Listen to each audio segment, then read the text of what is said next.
নমস্কাৰ বন্ধুসকল, আপোনালোকক আজি দেখাবলৈ বিচাৰিছোঁ এয়া ভোট জলকীয়া গছ। মই ঘৰতে এই বস্তাবোৰ নিজে পুৰাই পুলিবোৰ ৰুইছিলোঁ। আজি চাওক ধুনীয়া গ্ৰোথ।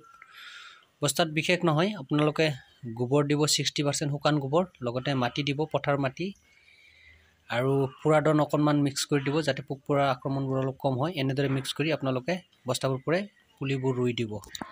লগতে পানী দিয়াৰ ফলত গছৰ গুৰিবোৰ টান হৈ যায়। এইকাৰণে এনেকুৱা চুৰি জাতীয় বস্তু লৈ গছৰ গুৰিখিনি কোমলাই দিব। লগতে যিখিনি জংঘল বা তেনেকুৱা জাতীয় বন থাকে এইবোৰ চাফা কৰি দিব। এয়া মই পানীত টেকজুম নামৰ ঔষধ মিহলি কৰি আছোঁ।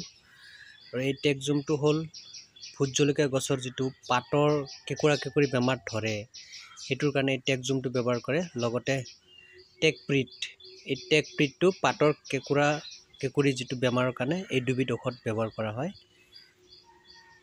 টেকজুম আৰু টেকপ্ৰিট। ইয়াৰ পিছত মই ব্যৱহাৰ কৰিছোঁ এইটো চাফ, গছৰ সুৰক্ষাৰ কাৰণে। এইটো গছৰ যাতে বেমাৰ নধৰে এইকাৰণে দিয়া হয়।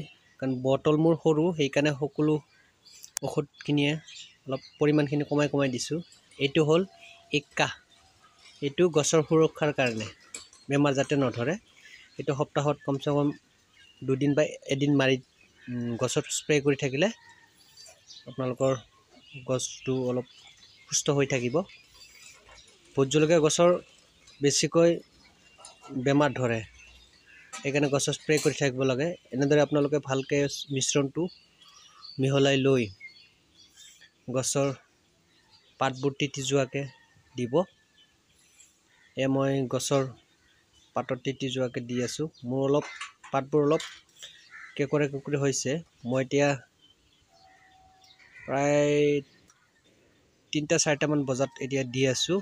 মানে এনেও ৰ'দৰ কাৰণেও অলপ পাতটো কেঁকুৰা কেঁকুৰি হৈছে। মোৰ এইটো হ'ল লাওৰ চাঙৰ তলত দিছোঁ, যদিও ওপৰৰ পাতখিনি মই কাটি দিছোঁ। ইয়াতে ৰ'দ পৰে, মানে সম্পূৰ্ণভাৱে ৰ'দত দিয়া নাই, যদিও ভালেখিনি সময় ৰ'দ পৰে।